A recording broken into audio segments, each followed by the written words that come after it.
Não, não vou usar. Acho que sim. Vou falar de uma coisa bem específica.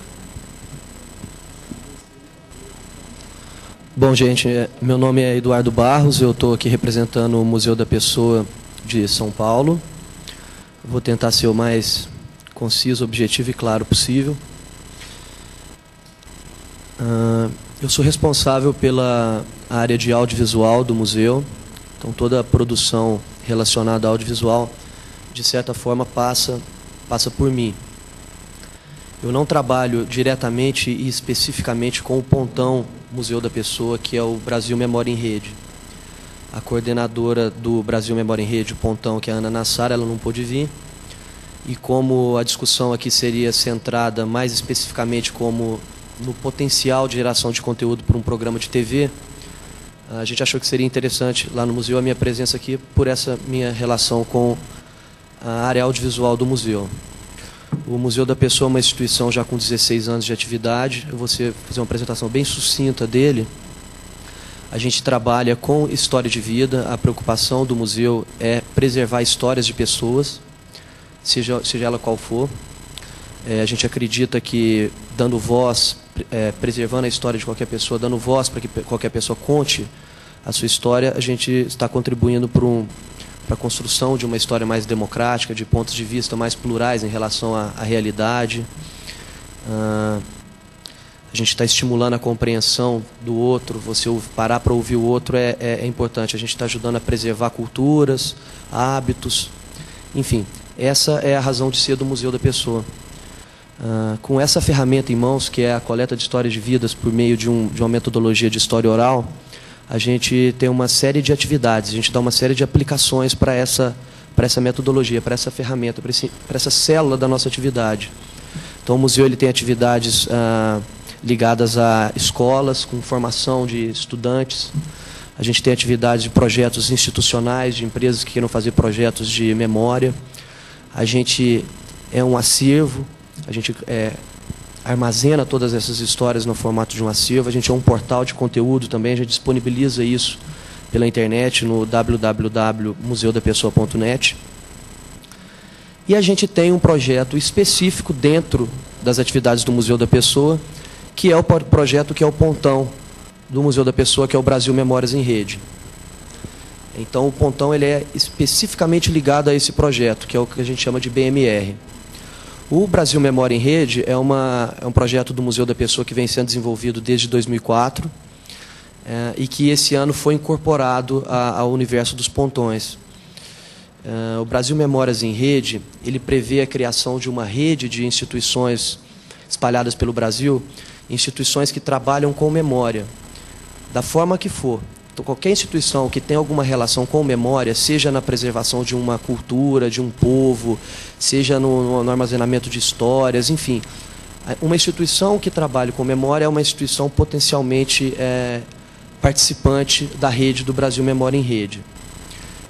O Brasil Memória em Rede, ao longo desse ano, ele já vem sendo desenvolvido, instituições já foram integradas ao Brasil Memória em Rede no estágio pré-pontão, mas agora, a partir de fevereiro do ano que vem, quando a Secretaria Executiva do Brasil Memória em Rede realizar um outro edital para participação, aí ele já vai estar completamente integrado a essa sistemática, a esse universo do pontão.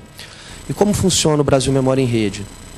Ele prevê a criação de 10 polos regionais, 2 em cada região geográfica do Brasil. Esses polos regionais são coordenados por uma ONG ou por uma associação, enfim, por uma instituição que se cadastre, que pleiteie essa posição no edital.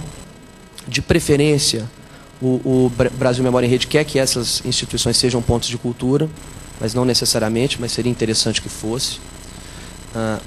Uma vez estabelecidos esses hubs, esses centros, esses polos, desses 10 polos, cada um desses 10 ONGs coordenadoras vão ser responsáveis por encontrar mais 10 outras organizações dentro de cada região que também trabalhem com memória e que juntas vão consolidar esse polo regional. Então a gente vai ter 10 polos, com 11 em cada um, a gente vai ter por volta de 110, não é Isso não é uma regra, mas é por volta de 110 organizações que trabalhem com memória, integradas na rede do Brasil Memória em Rede. Essa rede ela prevê uma série de atividades, uma série de discussões que não necessariamente passem pela questão audiovisual, mas também pela questão audiovisual. Eu vou falar de uma maneira mais sucinta daquelas questões alheias ao foco aqui do Ponto Brasil, e depois a gente fala mais especificamente sobre aquilo que pode ser interessante para gerar conteúdo para o programa. De um modo geral, o BMR ele vai promover intercâmbios entre as pessoas, entre as organizações, ele vai promover discussões sobre as formas como aquelas entidades, aquelas instituições trabalham a memória, porque a gente acha que, dando atenção a isso, colocando isso na pauta de discussão, a coisa da memória, a gente está trazendo visibilidade, está fortalecendo diversidade cultural, hábitos regionais, histórias, enfim. Ao mesmo tempo, o museu também tem interesse em disseminar junto a essas instituições a própria metodologia que o museu trabalha, com a qual o museu trabalha a memória, que é a metodologia da história oral, de você dar oportunidade para a pessoa contar a sua história da forma como ela quer contar, da forma como ela vê a sua própria história, da como ela registrou a sua própria memória. Então, o BMR, o Brasil Memória em Rede, ele prevê esse intercâmbio, da gente saber como essas instituições estão trabalhando a memória e da gente passar para elas a forma como a gente trabalha a memória, capacitá-las a também trabalhar a memória da forma como a gente trabalha, dentro daquele contexto, dentro daquela realidade local. Então, para que esse intercâmbio seja feito, está prevista a criação de um ambiente virtual para discussões, para consolidação de metodologias, está previsto viagens de representantes de um ponto para outro ponto, entre os polos regionais, estão previstas viagens para São Paulo para fazer um encontro nacional, está previsto no final do ano que vem, ou no começo de 2009, eu não tenho certeza, um segundo fórum Brasil Memória em Rede, que já foi realizado no final do ano passado, que seria um ambiente para uma discussão mais, enfim, mais consistente sobre o tema.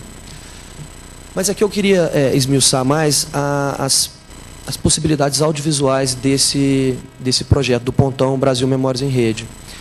E elas giram em torno da gravação de histórias de vida.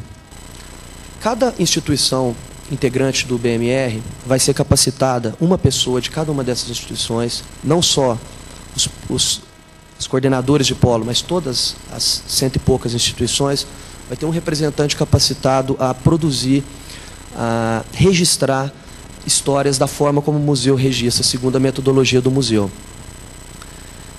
Uma pessoa dessas 10 de cada polo, ou seja, 10 pessoas, porque são 10 polos, além desta capacitação, ela vai estar capacitada a produzir toda vamos dizer assim, ela vai estar capacitada em toda a linha de produção do museu para finalizar uma história de vida como o museu faz, desde a parte metodológica, histórica, até a parte técnica. Porque para a gente registrar essas histórias, a gente precisa fazer um registro audiovisual dessas histórias. E, como o Seabra falou ontem, o Museu da Pessoa se preocupa muito com o processo. O processo, para a gente, é importante que ele seja inclusivo, é importante que ele seja replicado, mas a gente também preocupa com o produto final. A gente quer que a gravação final tenha uma qualidade boa de áudio, a gente quer que a gravação final esteja segundo os padrões que o museu estabeleceu, para que a gente tenha um acervo padronizado, com um nível mínimo de qualidade, que ele possa ser aproveitado depois em produtos audiovisuais que a gente usa no nosso site, que a gente pode usar em parcerias com, por exemplo, a TV Brasil. Então, uma pessoa, um agente cultural de cada um dos 10 polos vai ser capacitado numa formação que está prevista 32 horas no Museu da Pessoa, para que ele, além de saber como é a metodologia do museu, saber o que é a preocupação do museu, saber como fazer o que o museu faz, ele também saiba fazer isso tecnicamente, na prática, produzir e gravar com uma qualidade mínima essas histórias de vida. Uma vez capacitado essas 10 pessoas, elas vão gravar pelo menos 2 histórias de vida. Então a gente vai ter pelo menos 40 histórias de 40 pessoas. Essas pessoas elas vão gravar uma dessas histórias de vida na sua própria localidade, na sua própria comunidade, com uma pessoa que a própria organização escolher, que achar que é interessante, que tem uma história interessante, representativa, que tem uma história que merece ser contada. E a segunda história de vida que essa pessoa vai gravar, ela vai gravar em um outro polo, porque vai haver esse intercâmbio, como eu disse antes. Então, se a pessoa está no polo, no Pará, por exemplo, ela vai gravar uma história de vida lá na região dela, lá na cidade dela, e depois, quando ela fizer uma viagem para um outro polo, para o polo do Paraná, por exemplo, numa colocação aqui hipotética, ela vai lá escolher uma pessoa junto com a organização daquela localidade para gravar uma segunda história de vida. A gente acredita que assim ela pode gravar uma história de vida integrada no seu local, com aquela pessoa, ela sendo um deles, e ao mesmo tempo ela pode usufruir de uma outra experiência de gravar a história de vida com um olhar mais curioso, numa realidade que não é a dela. Bom, falando praticamente, ao final desse processo a gente vai ter pelo menos 40 histórias gravadas de aproximadamente 2 horas cada uma. São 40 histórias de 40 pessoas do Brasil, de todos os lugares do Brasil. Pela própria essência do projeto, vão ser pessoas completamente distintas entre si, em todos os aspectos, com histórias diferentes, com realidades diferentes, memórias diferentes, sonhos diferentes. E a gente acha que esse material vai ser um material bastante rico, vai ser um panorama do nosso país, da nossa época, da nossa realidade. E a gente acredita que essa produção, essas 40 histórias, elas podem ser matéria-prima bastante interessante e rica para o programa Ponto Brasil. Agora, como a gente pode viabilizar isso, tentando ser o mais prático possível aqui nessa breve explanação? A gente tem, aparentemente, o veículo de exibição disponível, que seria o programa. A gente tem a produção do conteúdo viabilizada por esses pontos de cultura, por essas organizações integrantes do BMR, pela capacitação que a gente vai dar a ela. Nos resta o meio do processo, que seria a edição, a pré-edição, para chegar para vocês pré-editado. Então, o que eu proponho é que, depois de ouvir vários de vocês falando que muitas das organizações de vocês vão trabalhar com formação audiovisual, com oficinas de edição, ensinar pessoas a captar, a editar, a finalizar, eu proponho que a gente, não só entre a gente aqui, mas entre as outras associações ligadas a vocês, que a gente consiga criar, encontrar, estimular organizações que tenham interesse em edição, enfim, trabalhar com material audiovisual. A gente poderia incorporar esse material, porque é um material completamente acessível, que a gente faz questão que seja retrabalhado por outras pessoas. Eu proponho que a gente, de repente, talvez não agora, mas ao longo dos próximos meses, a gente defina um formato, talvez, que pudesse ser empregado, por exemplo, micro-histórias, como a Natália mostrou ontem, como inclusive a gente no museu já tem feito, a gente estabelece um tempo, sei lá, as histórias são de 2 horas, a gente pode pegar histórias de pequenas narrativas dentro dessa grande narrativa de vida de 2 minutos.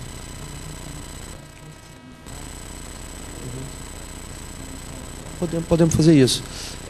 Então, a gente, de repente, mais para frente, a gente pode começar essa discussão hoje, estabelecer um formato, obviamente em diálogo com o pessoal da TV Brasil, do que poderia ser aproveitado, e ao longo do ano que vem, esse material registrado, de repente, pudesse ser incorporado às oficinas que vocês vão fazer, já que vocês vão ensinar alguém a editar, por que não ensiná-los a editar em cima de um material que foi produzido dentro de um contexto do Pontão, e que poderia, numa linha de produção completamente participativa, disseminada entre os pontos de cultura, gerar um produto para o Ponto Brasil. Porque a gente acredita muito nessa diversidade, na riqueza dessas histórias que vão ser coletadas ao longo do ano. São 40 de lugares, vindas de lugares completamente distintos do Brasil. Resta a gente saber como transformar esse material captado num produto audiovisual para a TV Brasil. O Museu da Pessoa, logicamente, pode e deve contribuir nesse meio de campo, editando, a gente pode mostrar o que a gente já fez, a gente pode discutir, a gente pode editar algumas coisas, inclusive.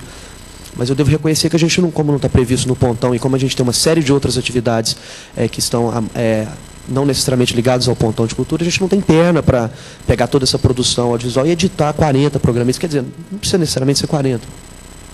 E acho que a gente não só não tem perna, como seria interessante, mesmo que tivesse, seria interessante a gente participar, todas as pessoas nisso, cada um dar o seu olhar na edição, enfim.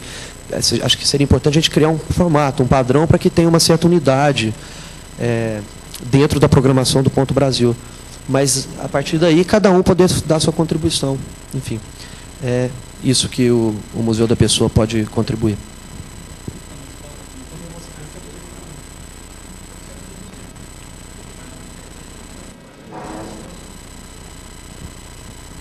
Queria saber, primeiro, vocês fazem transcrição dessas longas entrevistas? Todas as entrevistas são transcritas, todas. Isso seria um passo fundamental para poder editar, enfim. Sim, são todas as entrevistas do Museu da Pessoa são transcritas. E outra coisa é o seguinte, Estão no site. Estão no site. Quer dizer, elas entram em algum momento no site, não imediatamente, né, mas todas elas passam por um processo de transcrição e são integradas ao acervo online do museu e ficam disponíveis no site. E, bom, a questão do momento, como que funciona o direito das pessoas que dão as entrevistas? Ou seja, em que tipo de acordo que elas entram? Existe mais de um tipo de acordo? Todas as pessoas que dão entrevista para o Museu da Pessoa, o museu não trabalha com material gravado que a pessoa entrevistada não tenha assinado um termo de liberação de autorização do uso da imagem para uma série de, enfim, para internet, TV, DVD, televisão. Esse material ele pode ser retrabalhado, reeditado depois. As pessoas elas ficam cientes de que o material delas vai estar aberto. Por Creative Commons. Se o museu, em alguns casos, até por questão logística, às vezes o museu faz uma super entrevista que ele não consegue pegar autorização. O museu é extremamente rigoroso nisso, ele não viabiliza, não disponibiliza em lugar nenhum aquelas entrevistas que não estão autorizadas para esse fim. Nem todas as entrevistas são autorizadas para todas as finalidades. A gente faz entrevistas, a gente tem trabalho institucional, por exemplo, junto a empresas. Então a gente faz um trabalho para a Petrobras, por exemplo, um trabalho para a Vale do Rio Doce, ou para outra empresa, que é um trabalho específico de memória para aquela empresa. Aí isso é outra coisa. Então cada empresa libera da forma que quiser. Algumas liberam entrevista para a gente integrá-las ao nosso acervo, para disponibilizá-las no nosso portal, outras não. Só um comentário. Na verdade, é um tema super interessante que as pessoas disponibilizem a sua história de vida de uma forma aberta, né? Até isso é um tema, na verdade, é um assunto interessante para documentário, etc. Tá. O vídeo que o Adriano a gente vai colocar aqui, só para deixar claro, ele não foi um vídeo produzido dentro desse contexto do Pontão Brasil Memória em Rede. Ele é um vídeo produzido dentro de um projeto, outro do Museu da Pessoa, chamado Memória dos Brasileiros, que ele prevê viagens pelo Brasil, um blog de viagens que relate o que a gente vê, o que a gente encontra nessas viagens. E a gente sobe para esse blog vídeos que a gente produz em loco, em 24 horas, 48 horas ali, porque é bem imediato. É só uma ilustração do que pode ser feito dentro do contexto do Brasil Memória em Rede, mas isso não faz parte do Pontão BMR, Museu da Pessoa. Tá. Vai passar alguma coisa? Só para dar uma dica de uma instituição que eu sei que tem um trabalho legal nesse sentido, o Grupo Nós do Morro, lá do Rio de Janeiro, eles têm um exercício, todos os primeiros filmes da turma de cinema, que já são 4, 5 gerações de turma que passaram por lá, é um exercício chamado Eu. Então, primeiro, antes de filmar qualquer coisa, você filma... Eles fazem histórias de 2 ou 3 minutos sobre si mesmos. Então, é exatamente... Assim, é bem legal. Então, eles têm já tem um material grande sobre isso. Contato bom.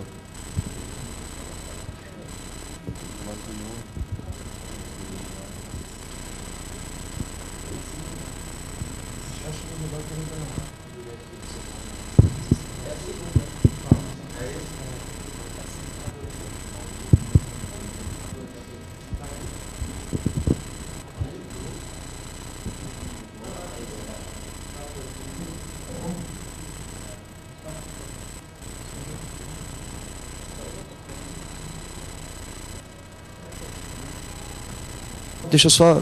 para quem quiser assistir esse tipo de produção, esse tipo de vídeo que a gente faz, está disponível no site, no www.museudapessoa.net. Lá você vai ter um link para esse projeto, que é o Memória dos Brasileiros. Ele está na home, inclusive está o Dom Capio na home. É um link que vai te endereçar para o blog do Memória dos Brasileiros, que é esse projeto que tem esses vídeos que podem ser uma referência para o que a gente pode fazer dentro dentro do contexto do Pontão Brasil Memória em Rede Museu da Pessoa. É isso. Obrigado. Obrigado, Eduardo. Foi